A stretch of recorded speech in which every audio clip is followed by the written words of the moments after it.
sebagaimana tadi diumumkan oleh saudara pengacara bahwa pengajian kita pada malam ini merupakan pengajian penutupan tahun ini. Dalam acara kita pada malam ini, insyaallah seperti biasa kita akan baca 1-2 ayat Quran dengan asbab nuzulnya, kemudian 1-2 hadis Nabi Muhammad sallallahu alaihi wasallam. Setelah itu saya ada saran pada para ulama yang sampai sekarang masih membicarakan masalah khilafiyah di saat-saat seperti begini ini.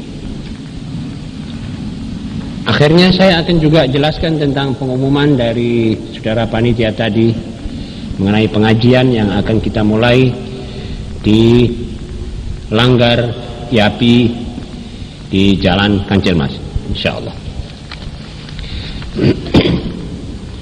Ma'asyiral muslimin rahimakumullah, kita sekarang mulai membaca ayat 177 surat Al-Baqarah yang bunyinya a'udzubillahi minasyaitonirrajim. Laisal birra an tuwallu wujuhakum qibala al-masyriqi wal maghrib walakinnal birra man amana billahi wal yawmil akhir wal malaikati wal kitabi wan nabiyyin wa atal mala ala hubbihi dhawil qurba wal yatama wal masakin wa ibnas sabil والسائلين وفي الرقاب وأقام الصلاة وآتى الزكاة والموفون بعهدهم إذا عاهدوا والصابرين في البأساء والضراء وحين البأس أولئك الذين صدقوا وأولئك هم المتقون. Ayat ini menurut Qatadah sabab diturunkannya oleh Allah karena ada salah seorang datang kepada Rasulullah sallallahu alaihi wasallam menanyakan, ya Rasulullah, apakah gerangan albir itu? Bir kalau ditafsirkan dalam bahasa Indonesia secara letterlek kebajikan, tapi jelas bahwa maksudnya lebih daripada masalah satu kebajikan, tetapi merupakan satu polisi hidup, satu khittah hidup yang terbaik, ya Rasulullah. Apakah gerangan itu? Maka Rasulullah SAW diam sebentar. Jibril datang menurunkan ayat laisal birra ila akhir. Jadi jelas di dalam masalah yang masih hangat tentang pertukaran qiblah dari Baitul Maqdis ke Mekah, di mana Quraisy yang kafir, yang kaum muslimin juga merasa lega dengan adanya penggantian arah atau qiblah untuk dijadikannya patokan sholat buat kaum muslimin sepanjang masa. Itu di dalam permulaan ayat ini disinggung oleh Allah. Bukanlah suatu kebajikan itu berupa kamu mengarahkan wajahmu ke timur atau ke barat. Jadi letaknya Al-Haram dengan Baitul Maqdis di saat itu merupakan timur dan barat. Kalau ini disinggung pada waktu itu, maka jelas itu mempunyai arti bahwa itu sebetulnya yang kedua. Yang lebih utama daripada itu adalah al-imanu billah, imanmu kepada Allah. Itu maha atau ibu atau empunya kebajikan. Sehingga Tidak mungkin seorang dinamakan ini orang berbuat kebajikan kalau tidak ada landasan iman. Karena itu orang kafir amalnya tidak diterima, walaupun maksudnya baik, dan tidak berpahala. Jangankan orang kafir, orang muslim saja yang tidak sholat akan disiksa oleh Allah dengan 15 macam siksaan. 6 di dunia, 4 dikubur, 3 setelah bangun. Walhasil banyak proses siksaan ini hanya karena dia tidak sholat. Antara siksaan itu doanya tidak diterima. Artinya doa itu tidak dibukakan pintu langit, tidak dikeataskan itu doa, di mana tempat ijabah dan kabul. Jadi juga bagi orang yang kafir lebih lagi. Jadi kalau orang kafir sedekah itu tidak diterima oleh Allah sebagai satu amal yang diberi thawab, sebab alamatnya tidak kepada Allah. Pasti alamatnya untuk dia dihormat orang, atau untuk ditaati orang. Dia mengeluarkan duit untuk memancing Anda mentaati dia. Seperti Amerika kalau bilang kami bantu Indonesia, apa bantuan itu karena Allah? Bantuan itu hanya betul-betul ikhlas. Pertama, bantuan itu utang, dan utang itu harus bayar pakai rente, dan ada maksud-maksud dan ikatan-ikatan yang lain. Itu tidak diterima oleh Allah SWT. Jadi yang penting al-iman. Apa itu iman? Itu disebutkan. Yang prinsip kita pakai sekarang dalam rukun iman adalah percaya pada Allah, percaya pada hari kiamat, percaya pada malaikat, percaya pada kitab, percaya pada nabi, dan akhirnya qada dan qadar. Saudara-saudara, ini rukun-rukun iman harus dijadikan pedoman hidup. Itu pedoman hidup yang di setiap masa dan setiap ruang dia betul-betul mengangkat manusia itu, mengangkat derajatnya, mengangkat namanya dan masyarakat itu sendiri.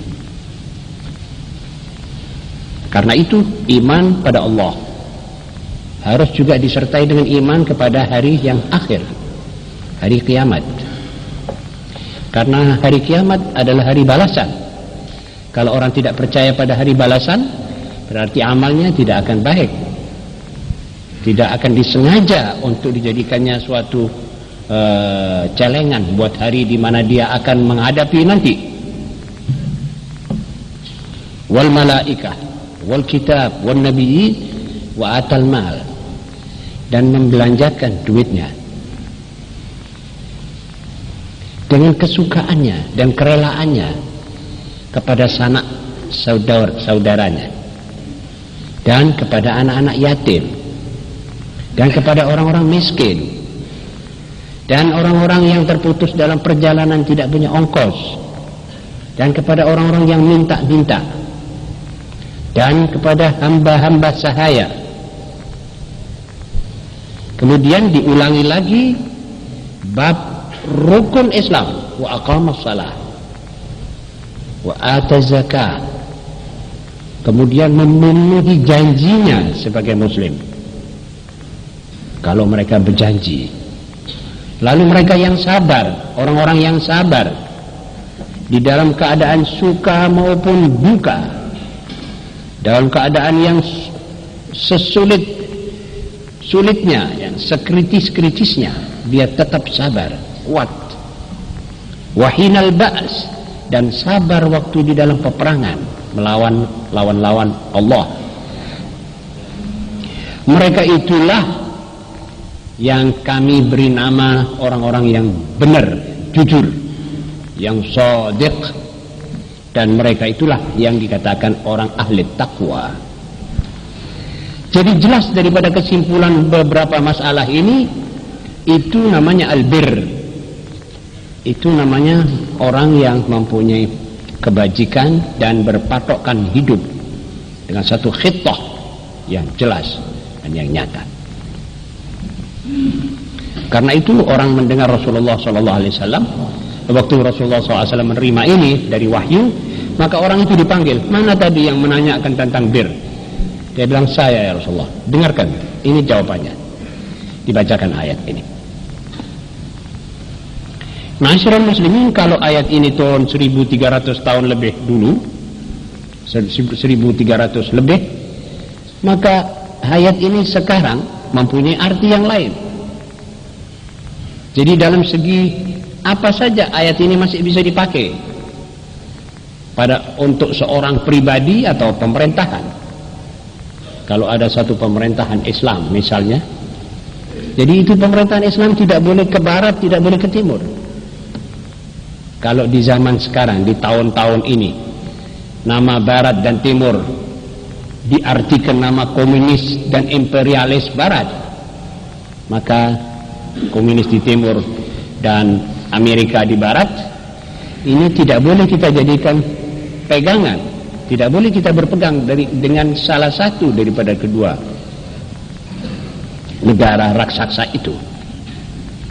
Nah, dan karena ayat itu sampai hari ini masih bisa digunakan oleh tiap pribadi, kalau tidak ada negara Islam, maka pribadi muslim harus mengamalkan ayat ini. Imanmu tegakkan benar-benar dalam hatimu. Kemudian imanlah engkau dengan syarat-syarat atau rukun-rukun iman yang selanjutnya. Duitmu yang diberi oleh Allah Subhanahu wa taala kepadamu, ditakdirkan oleh Allah untukmu, belanjakan sedapat-dapatnya kepada anak-anak yang disebut oleh Allah taala, keluarga, sanak keluarga sendiri, anak-anak yatim, orang-orang miskin. Dan alangkah banyaknya ini di zaman kita sekarang ini, orang yang miskin, anak yatim, iblis sabil, orang yang minta-minta di tiap gang, di tiap jalan, orang minta-minta. Itu jangan kita sampai tolak mereka itu. Berilah mereka itu sekuat tenaga kita untuk memberikan, biarpun sedikit, tapi tidak kita tolak. Kemudian kembalilah anda kepada masalah sholat. Tegakkan sholatmu. Sebab dalam ayat ini dia bilang wa aqamas sholat. Tidak ada artinya seorang muslim kalau sholatnya tidak tertegakkan betul-betul, tidak rapi. Kalau susunan, kalau jamaah tidak rapi susunan shafnya. Kalau pribadi, sholat pribadi misalnya sendirian, itu rukuk sujud dengan tumakninah, itu artinya aqamas shalah. Sampai kepada wudhunya sholat itu pun harus kita teliti. Ada orang wudhu semaunya saja, itu air dilemparkan begini di mukanya, ini masih kering, sekitar telinganya ini ke muka masih kering, itu wudhunya tidak sah. Kalau wudhunya tidak sah, sholatnya tidak sah. Kalau sholatnya tidak sah, dia tidak menjamu rohnya, dan itu tidak diterima amalnya itu oleh Allah. Jadi artinya aqamas shalah ini luas. Shalah dalam arti yang luas artinya sholatmu itu harus sempurna, sekuat tenagamu. Konsentrasikanlah pikiranmu waktu sholat. Seorang sholat, pikirannya bukan di dalam sholat, pikirannya di luar sholat, artinya di luar yang dia kerjakan. Itu sebabnya sebagian ulama mengatakan harus orang itu mengerti maknanya sholat itu. Jadi ibadahnya ini mantap, baru menjadi bir. Kalau ibadah itu tidak mantap, tidak ada bobot, bukan bir. Walaupun formalitasnya menurut ahli fikih diterima, tetapi manfaatnya tidak ada. Atas zakah, zakat yang merupakan suatu yang berat bagi kaum muslimin yang tidak kuat imannya, maka itu pertama dia bilang man amana billah, iman. Kalau sudah kita beriman, segalanya itu enteng. Bangun malam ringan, puasa ringan, malah girang dia kalau mau menerima bulan puasa, bulan ibadah, bulan pengampunan, bulan di mana Allah menurunkan rahmat, dia senang. Tapi orang yang sholatnya tidak, yang imannya tidak kuat, menerima bulan Ramadan ini seperti dia mau dimasukkan penjara pada bulan Ramadan. Al-awliya wal ulama kalau menerima bulan puasa ini seperti dia menerima ratusan juta rupiah girangnya dia. Karena itu Ramadan adalah tempat puasa, tempat ibadah. Wa aqama as-salah wa ata az-zakah. Apa sebab zakat itu berat? Sebab kepercayaan kita kepada Allah yang akan mengganti zakat yang kita keluarkan itu tidak kuat. Jadi dia khawatir miskin. Sedang di satu pihak setan menakut-nakuti terus. Kerjanya setan di dunia itu adalah menakut-nakuti orang akan mati, menakut-nakuti orang miskin, menakut-nakuti orang bahwa kamu nanti begini, nanti begitu. Kalau kamu pergi haji, bagaimana anakmu, kau tinggal istrimu masih muda, kau tinggal, kamu tidak kuat, lebih baik jangan dulu, tunda dulu sampai akhirnya tidak haji sama sekali. Itu kerjanya setan. Kamu nanti kalau kamu sedekah, sudah duit sudah di tangan, sudah mau dikeluarkan untuk jariah, lusa berpikir lagi, setan punya pikiran masuk, akhirnya burung. Itu duit ditarik kembali. Lantas akhirnya tidak sedekah. Jadi yang penting di sini adalah iman billah wal yaumil akhir. Seterusnya. Kemudian al-mufuna bi'ahdihim idza ahadu. Seorang muslim sekarang harus menepati janjinya.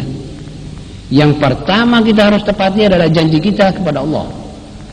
Inna salati wa nusuki wa mahyaya wa mamati lillahi rabbil alamin.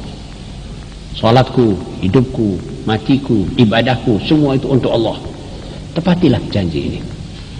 Jangan kita sedang membaca itu, tapi pikiran kita sudah di luar itu. Pikiran kita sudah akan meninggalkan beberapa amalan ibadah yang soleh, amalan yang soleh itu. Lalu di dalam menghadapi lawan, kita harus sabar. Walaupun umat Islam sekarang tidak dalam keadaan perang fisik, tapi perang ideologis.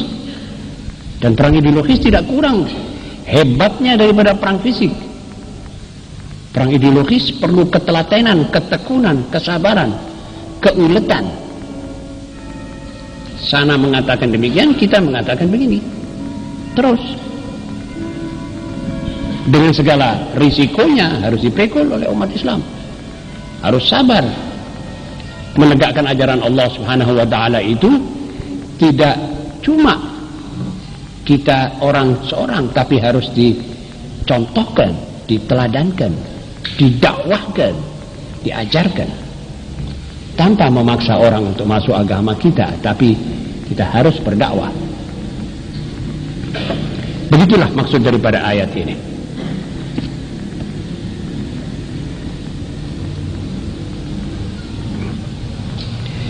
Ayat yang kedua, ayat 186,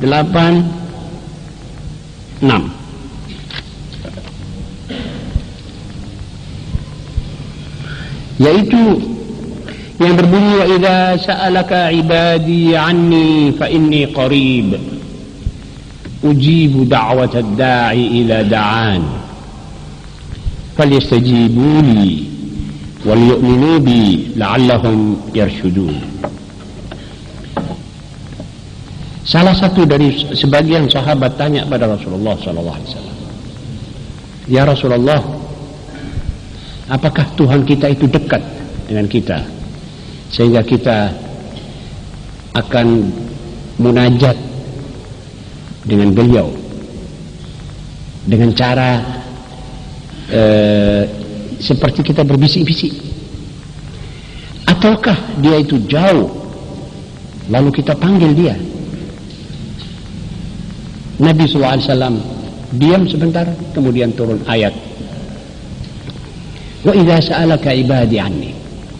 apabila hamba-hambaku menanyakan aku kepadamu ya Muhammad, maka katakan kepada mereka bahwa aku ini dekat, qarib. Aku menyambut doa atau meloloskan, mengkabulkan doanya orang yang berdoa apabila dia meminta daripadaku. Maka pertama-tama hendaknya mereka itu menyambut ajakanmu, dia masuk Islam, kemudian dan percaya denganku, percaya akan adaku, akan adanya aku, Allah Subhanahu wa ta'ala, la'allahum yarshudun. Saudara-saudara, percaya dengan Allah adalah syarat mutlak bagi segala-galanya. Seperti tadi juga doa diistijabahkan oleh Allah dan amal kita diterima oleh Dia, itu termasuk adalah syarat dengan syarat al-iman billah. Jadi ada qaul lagi tentang turunnya ayat ini, yaitu apa yang dikatakan oleh Yahudi dari penduduk Madinah kepada Nabi Muhammad SAW. Ya Muhammad, bagaimana kamu katakan bahwa Tuhan itu mendengar doa kita, sedang kau sendiri berkatakan bahwa antara kita dengan langit perjalanan ratusan tahun cahaya, masirat mi'atil a'wam, dan tiap langit tebalnya juga ratusan tahun. Bagaimana dia bisa mendengar kami? Maka turun ayat ini, inni qarib. Jadi Allah itu Subhanahu wa ta'ala, maksud ayat ini akan menghilangkan pikiran Bani Israel dan pikiran ahli kitab yang mengatmoformiskan Tuhan. Jadi Tuhan itu dijasadkan oleh kaum yang pernah mendapat kitab suci itu. Jadi jangan kamu bayangkan Tuhan itu di langit atau di bumi. Tuhan itu di segala tempat. Dia mendengar suaramu, Dia mengetahui isi hatimu, Dia lebih dekat daripada urat nadimu. Begitu dalam ayat yang lain, wa nahnu aqrabu ilaihi min hablil warid. Warid ini otot yang besar di leher ini. Kami lebih dekat daripadamu daripada otot lehermu itu. Ma'asyiral muslimin, bagi kaum muslimin, bagi kita kaum muslimin, suatu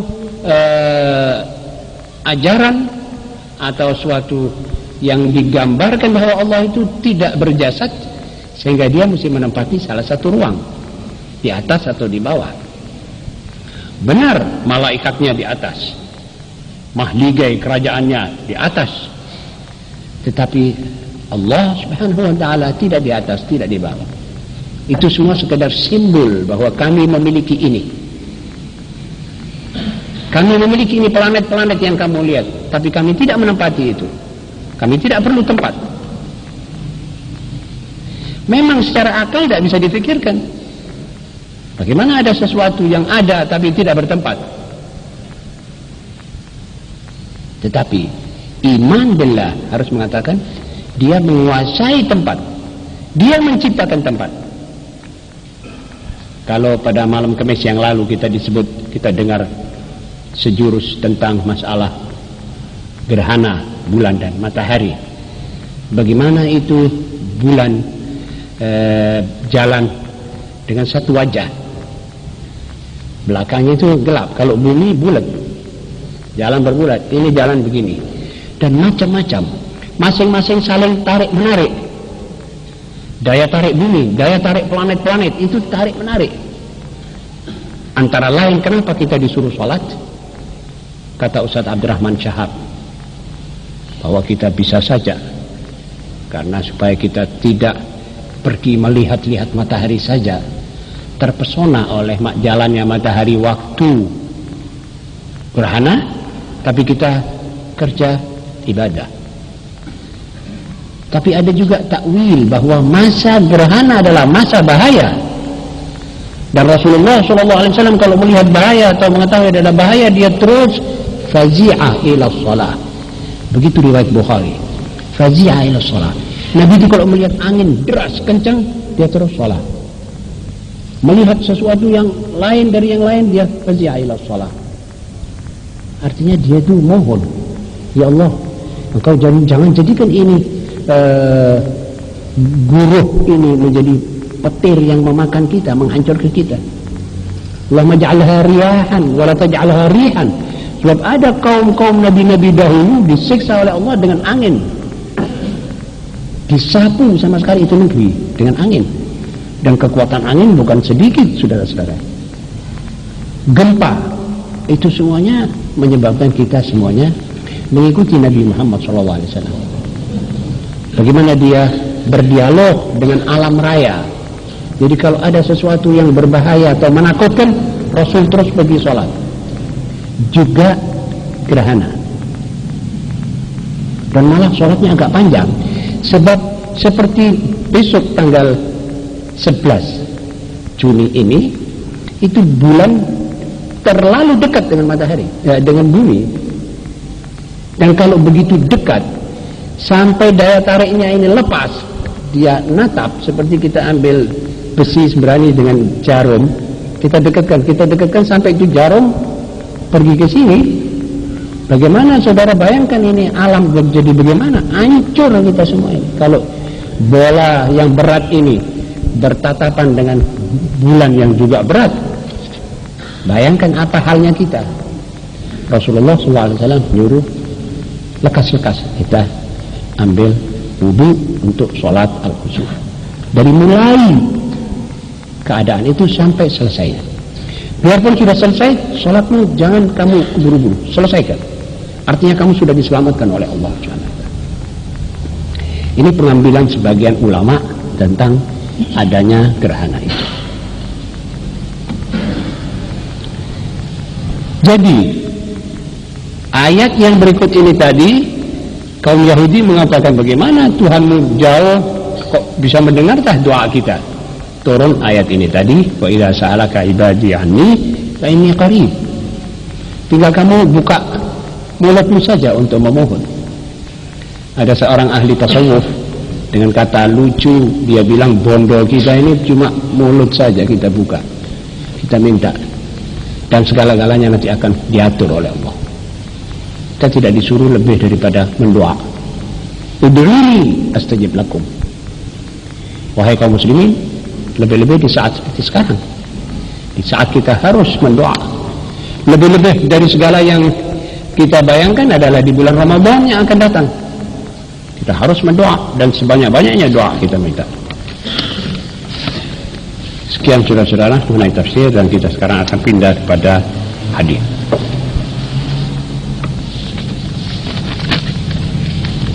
Hadis yang kita akan baca malam ini adalah hadis yang diriwayatkan oleh Abdullah ibn Abbas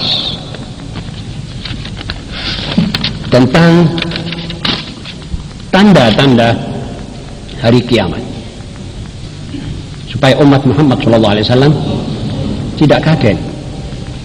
Yang kedua, supaya umat Muhammad SAW bersedia-sedia.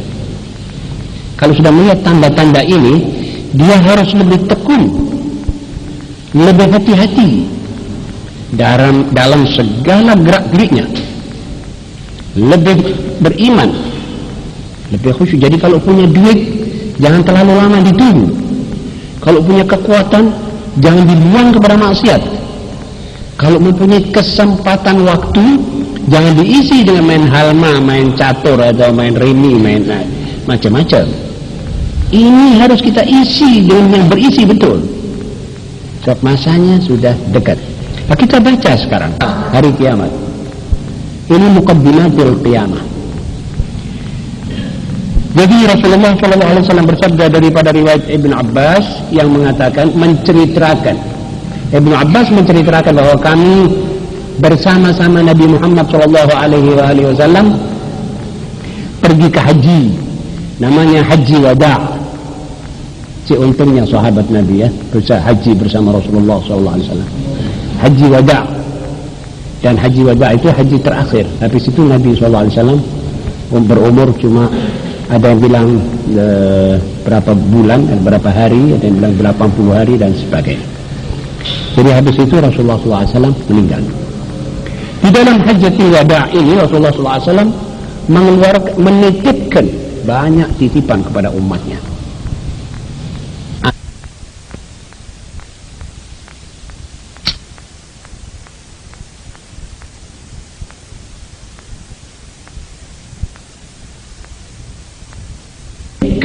Banyak titipan kepada umatnya.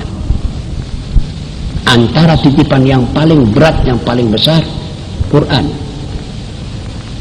Saya tinggalkan kepadamu Quran dan sunnatku. Ada dalam hadis yang lain dan yang juga sahih, Quran dan keluargaku, itrah. Dua-duanya sahih. Kalau dikatakan Quran dan sunnah, ya sudah jelas Quran dengan sunnat beliau. Sunnat itu kelakuannya yang merupakan tafsiran dan prakteknya ini. Nah, kalau dikatakan itrah, keluarga Ahlul Bait, maka maksud Rasulullah SAW, Quran dan sunnah ini harus ada yang menjalankan, yaitu itrah. Dua-duanya hadis dibenarkan oleh para ulama. Jadi di kalangan ahli sunnah mengambil kedua hadis itu. Dan kita sekarang melanjutkan pembicaraan Ibnu Abbas. Hajjajna ma'a Rasulillah sallallahu alaihi wa alihi wasallam hajjatul wada'. Fa akhadha bab al-Ka'bah. Thumma aqbala alaina biwajhihi. Rasulullah sallallahu alaihi wasallam pergi ke arah pintu Ka'bah. Dia berpegang dengan pintu Ka'bah. Dia menghadap kita. Biwajhihi. Faqal, kemudian beliau berkata, ala ukhbirukum bi asyrafis sa'ah, maukah kamu kuberikan tanda-tanda hari kiamat? Sahabat, dan waktu itu paling dekat orang pada beliau Salman Al-Farisi. Lalu Salman berkata, dan semua para sahabat mengatakan, mau ya Rasulullah. Maka Rasulullah SAW mulai bertanya, inna min asyrafis sa'ati idha'atus shalah. Tanda-tanda hari kiamat, orang menggampangkan sholat, orang membuang sholat, artinya sudah tidak merasa berkewajiban beramal sholat, jadi mengentengkan sholat. Kadang-kadang sholat asar sudah hampir kurang 2-3 menit maghrib, dipercepat sampai maghrib masuk habis sholatnya, bahkan kadang-kadang sebelumnya. Wattiba'u syahawat, mengikuti keinginan-keinginan dan hawa nafsu. Jadi syahwat diikuti oleh orang pada masa itu. Apabila manusia sudah mengikuti syahwatnya, syahwat ini bisa dibagi pada banyak bagian. Syahwat kepada dunia, syahwat kepada nafsu birahi atau seks, syahwat kepada kedudukan, syahwat kepada macam-macam. Kalau sudah kita selalu melampiaskan syahwat kita untuk hal-hal semacam itu sudah merupakan tanda hari kiamat. Dan mengikuti hawa nafsu, dan membesar-besarkan harta, dan menjual agama dengan dunia. Di saat itu Rasulullah SAW bersabda, di saat itu hati seorang mukmin akan melumer seperti lumernya garam di air, sebab dia melihat mungkar, dia tidak bisa merubah mungkar menjadi kebaikan. Mungkarat berkecamuk di hadapannya, maksiat berkecamuk di hadapannya, dia tidak bisa merubah itu. Jadi kalau kita di hari ini melihat gadis-gadis liwat dengan pangkal tangannya terbuka, kita tidak bisa bilang sama dia, hei, pakailah engkau hijab, pakailah kudung, pakailah aturan ajaran Islam dalam berpakaian. Tidak bisa, bahkan tidak berani. Kita disambut dengan ejekan, atau kita dimarahi, atau malah dia merasa dia benar. Lalu Salman bertanya, ya Rasulullah, apakah hal-hal semacam itu akan terjadi? Rasulullah SAW bersabda, demi Allah yang nyawaku di tangannya, akan terjadi ya Rasulullah, ya Salman.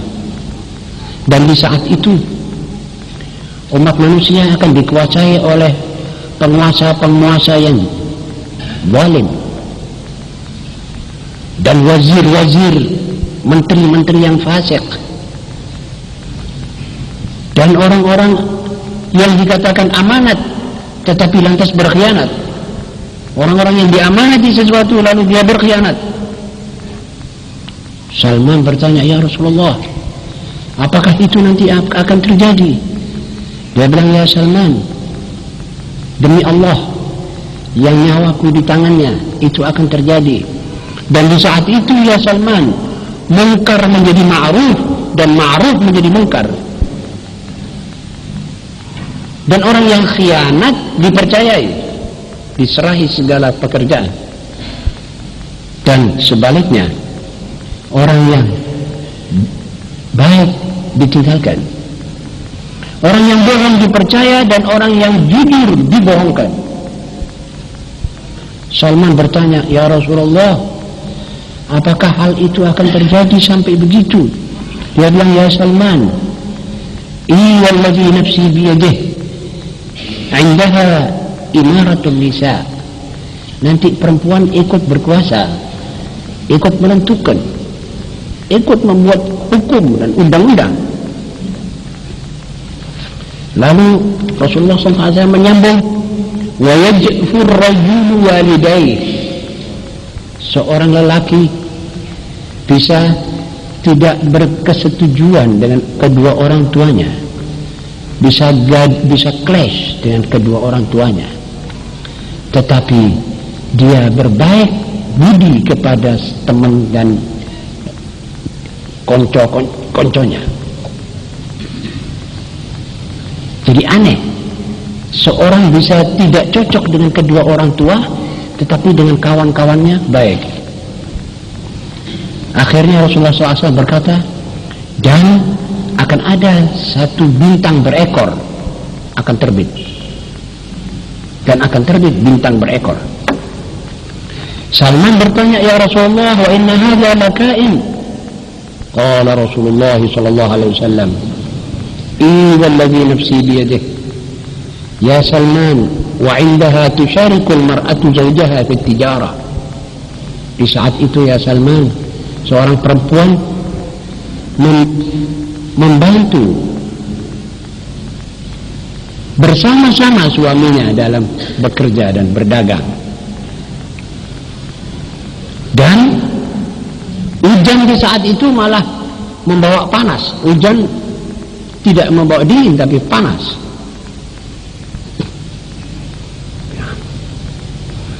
Orang yang tidak punya dihina. Wa yattaqar ar-rajulul mu'sir. Orang yang tidak punya dihina. Kalau ada orang jual beli, dia bilang, saya ini hari tidak menjual apa-apa. Di pasar-pasar mereka bilang, wah ini hari saya tidak jual apa-apa.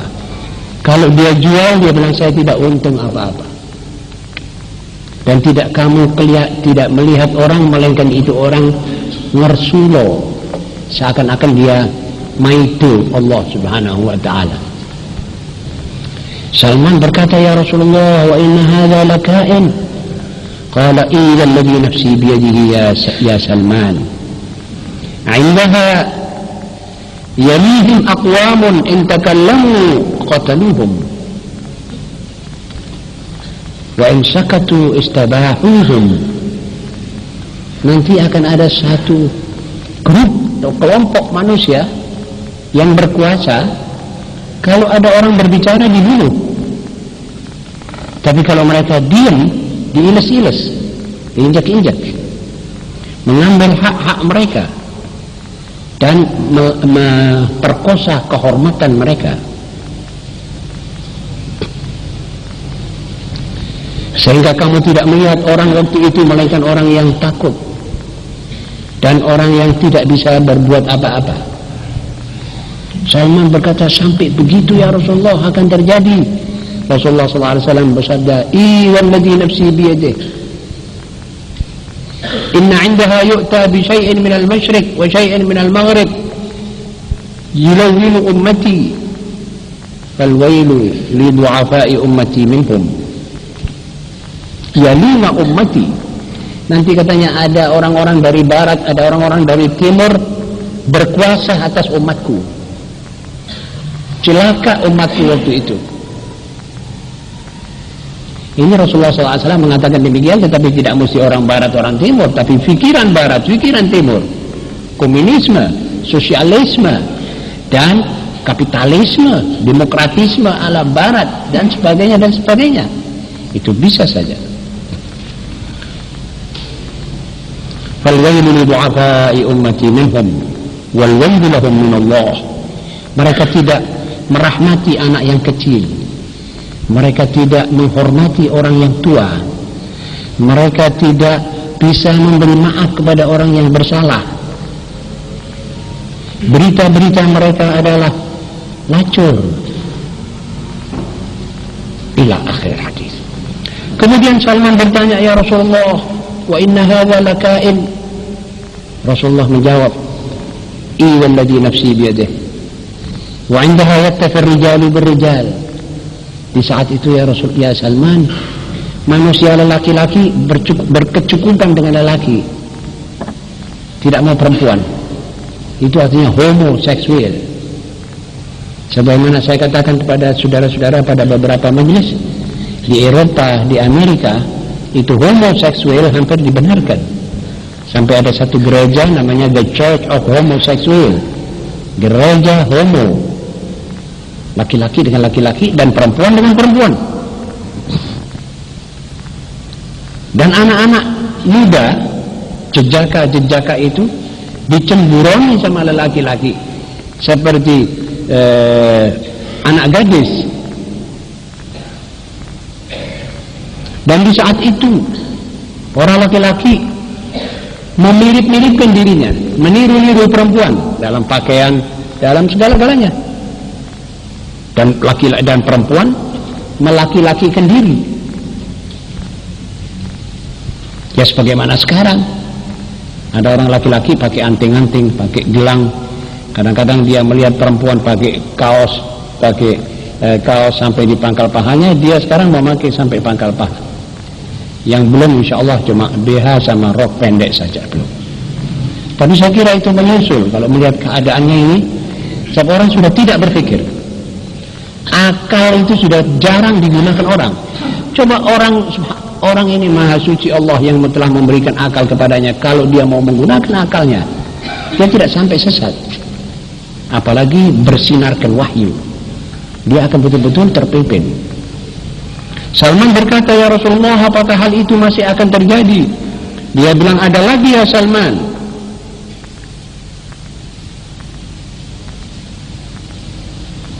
Orang laki-laki daripada umatku berpakaian emas, memakai emas.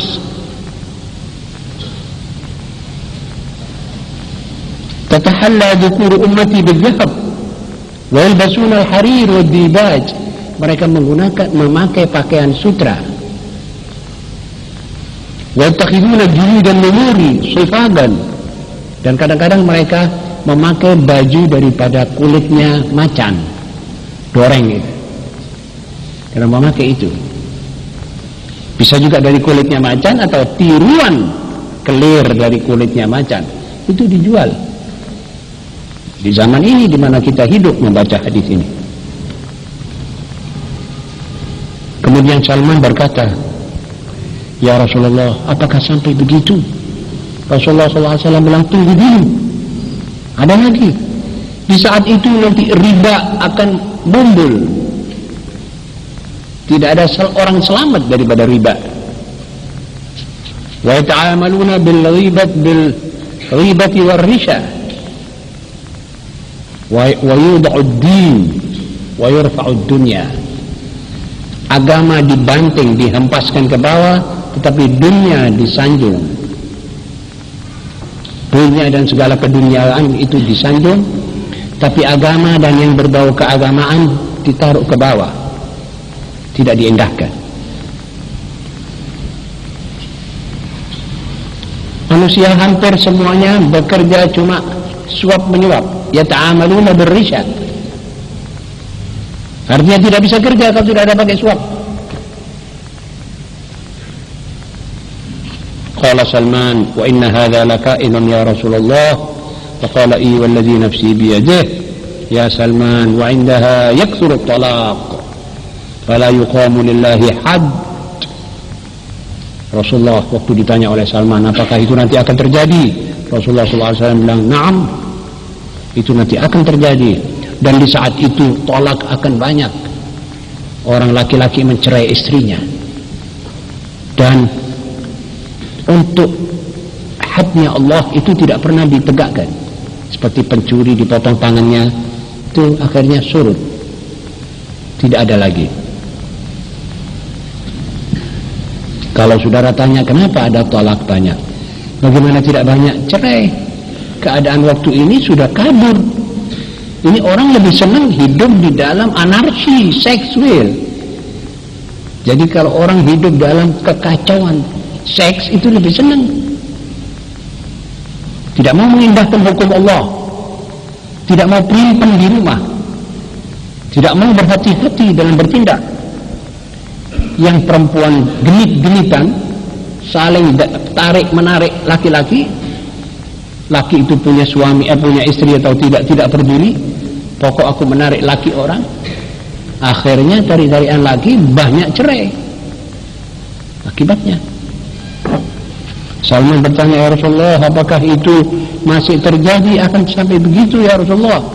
Rasulullah SAW bilang, "Iwalladzi nafsi biyadihi ya Salman, wa 'indaha tadhharul bainat wal ma'azif." Dan di saat itu akan timbul sangres-sangres dan tukang tari-tari balet. Itu gainat namanya. Wal ma'azif itu alat-alat instrumen seperti gambus, piano, gitar, dan segala tabu-tabuan. Salman berkata, ya Rasulullah, apakah sampai begitu terjadi? Rasulullah SAW berkata, ya Salman, malah di saat itu orang yang kaya daripada umatku pergi haji untuk tamasya. Tapi orang yang pertengahan, tidak kaya, tidak miskin, pergi haji untuk dagang.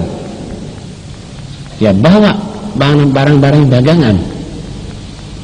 Dan orang yang miskin daripada umatku haji untuk riya. Dan dalam riwayat yang lain untuk minta-minta. Di saat itu ya Salman, orang belajar Quran bukan karena Allah. Yata'allamuna al-Quran li ghairillah wa yattakhidunahu mazamir. Quran itu dijadikan seperti mazmur. Orang Yahudi membaca mazmur itu dibaca dengan suara geremeng-geremeng gitu, habis itu sudah dianggap dia sudah membaca mazmurnya. Kita juga kadang-kadang kita hataman, tapi kita tidak pernah mewujudkan apa yang kita hatamkan itu ke dalam masyarakat kita. Kemiskinan masih tetap, janda-janda yang telantar sampai menjual dirinya juga banyak, karena kita tidak mengindahkan. Ya. Kemudian kata Rasulullah SAW, wa yakunu aqwamun yatafaqqahuna li ghairillah. Ada orang yang mencari ilmu, mencari fikih, mencari apa bukan karena Allah, karena pekerjaan, atau karena dipuji orang, atau karena mendapat popularitas. Wa yaksuru auladu zina. Di saat itu banyak anak-anak zina, anak-anak haram, maaf. Dan banyak orang yang rebutan dunia, rakus melihat dunia ini. Sebab daya tariknya dunia sekarang bukan zaman tariknya dunia, bukan daya tariknya dunia di zaman orang masih berkendaraan unta. lain. Sekarang banyak daya tariknya.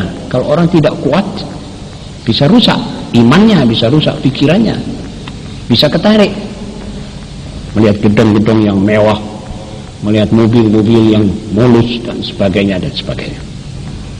Salman bertanya, ya Rasulullah, apakah sampai begitu akan terjadi? Rasulullah SAW bilang, ya Salman, itu semua kalau sudah al-maharim dilanggar, kalau sudah yang diharamkan oleh Allah dilanggar oleh manusia, kalau sudah dosa dikerjakan oleh manusia, kalau sudah orang jahat berkuasa atas orang yang baik, dan yafshu al-kadhib, tersebar itu kebohongan, bohong itu tersebar luas, wa tadhharul lajajah, akan timbul sifat tekak daripada kaum muslimin. Jadi debat misalnya bukan untuk menemukan kebaikan, debat untuk menang, tidak ketemu akhirnya ujung pangkalnya ini masalah, semakin repot. Wa tafshul faqah, kemiskinan dan kelaparan akan lebih banyak dirasakan oleh umat manusia dewasa itu, dan orang saling bangga-membangga dengan pakaian.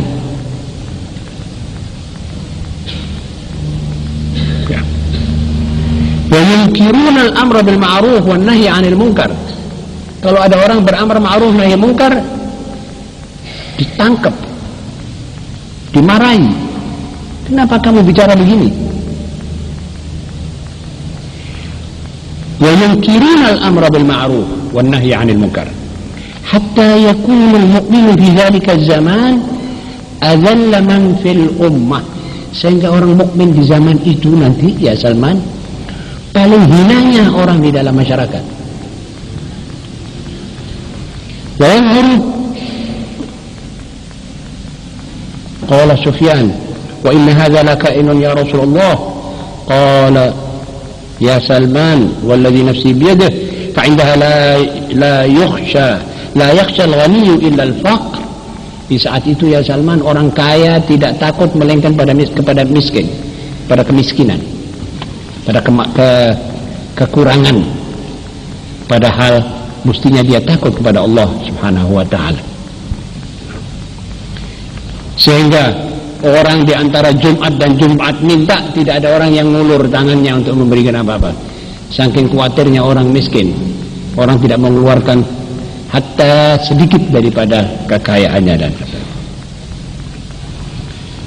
saudara-saudara, masih panjang juga ini bab yang membicarakan hampir semua alamat hari kiamat, yang sebagian barangkali sudah kita pernah baca di sini, tapi ini ada kelebihan yang lain.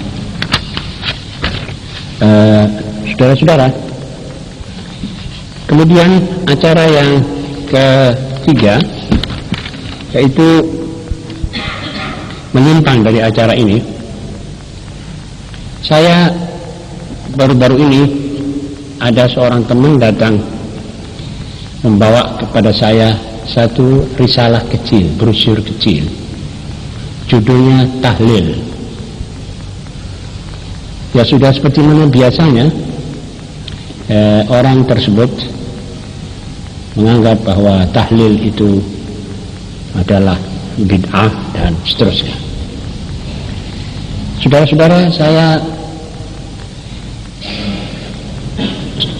minta supaya para ulama mengasihani umat Muhammad SAW. Umat Muhammad ini di dalam saat seperti sekarang, di dalam saat di mana Barat dan Timur ngeroyok umat Islam. Yang dikeroyok itu bukan masalah khilafiyah. Yang dikeroyok itu adalah pokok yang besar ini mau ditumbangkan dari dadamu, wahai muslim.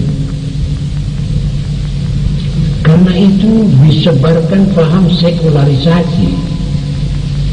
Sekularisasi atau sekularisme itu adalah sebetulnya muradif identik dengan kata unreligious, tidak pakai agama.